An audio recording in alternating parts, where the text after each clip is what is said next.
జిల్లా భీమవరం ఎమ్మెల్యే గ్రంథి శ్రీనివాస్ పవన్ కళ్యాణ్ పై ఫైర్ అయ్యారు. పవన్ కళ్యాణ్ పక్కనుండే కాపు నాయకులు ఎందుకు ఆయనకు దూరంగా ఉన్నారో సమాధానం చెప్పాలని డిమాండ్ చేశారు. తాను రౌడీ ఎమ్మెల్యే అయితే తనపై ఎన్ని క్రిమినల్ కేసులున్నాయో నిరూపించాలన్నారు. 2019లో భీమవరం ప్రజలే పవన్ ను తరిమి కొట్టారని విమర్శించారు.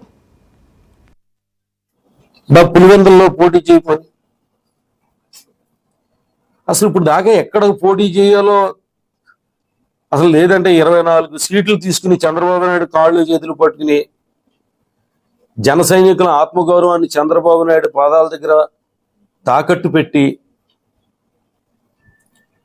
పొత్తులు జగన్మోహన్ రెడ్డి గారిని దించాలి, ప్రభుత్వ వ్యతిరేక ఓటు చీలిపోవనివ్వకూడదు అంటూ ఢిల్లీలో పడిగాపులు పడి రాష్ట్ర ప్రయోజనాలు అని చెప్తుంటే ప్రజలు ఏమన్నా అమాయకులు నమ్మడానికి? అరే పోలవరం ప్రాజెక్టు గురించి కానీ, లేదా విశాఖ ఉక్కు గురించి కానీ, లేదంటే రాష్ట్రం ప్రత్యేక హోదా గురించి కానీ నువ్వు పొత్తులు పెట్టుకుంటున్నానని చెప్పుంటే కనుక ఆంధ్రప్రదేశ్ ప్రజలందరూ కూడా సంతోషించేవారు. మీ ఏదైతే జనసేన పార్టీకి సంబంధించిన కార్యకర్తలు వాళ్ళు కూడా గర్వంగా మా నాయకుడు ఈ రాష్ట్ర ప్రయోజనాల కోసం, ప్రత్యేక హోదా కోసం, లేదా పోలవరం ప్రాజెక్టు కోసం, లేదా విశాఖ ఉక్కు కోసం అరే పోరాడుతున్నాడు, పొత్తులు పెట్టుకుంటున్నాడు అని చెప్పుకునేవారు వాళ్ళు. కనీసం జన సైనికులకి అవకాశం కూడా ఇవ్వడం వల్ల నిన్ను ముఖ్యమంత్రిగా చూడాలని కోరుకున్న జన సైనికులందరినీ కూడా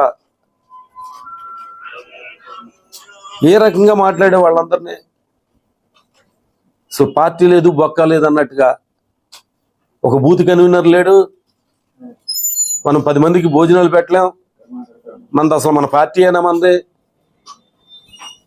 అసలు నన్ను గెలిపించలేదు మీరు అని వాళ్ళ మీద నిందలు మోపుతూ నువ్వు ఓడిపోవడానికి వాళ్ళే కారణం అన్నట్టుగా, నాకు ఓట్లు వేయలేదు మీరు అని చెప్పి నా పార్టీలో నాకు సలహాలు ఇవ్వద్దు, సూచనలు ఇవ్వద్దు, ఉంటే ఉండండి పోతే పొండి పులివెందుల్లో